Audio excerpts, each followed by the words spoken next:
Margrét, 4-2 tap, hvernig svona líður eftir leikinn, gamla félaginu? Já, mér líður bara vel sko. Mér fannst við fínan fyrri hálfleik.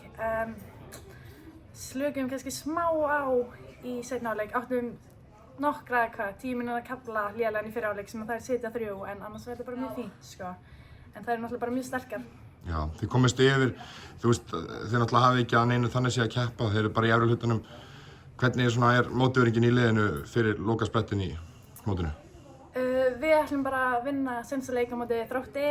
Við fórum inn í þennan leik bara til að gera okkar allra besta og bara hafa gaman sko.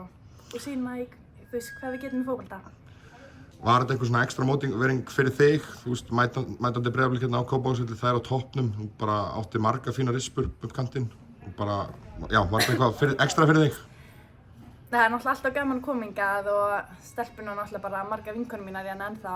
En nei, ekkert endilega sko, en jú, það var mjög gaman að spila á móti þeim.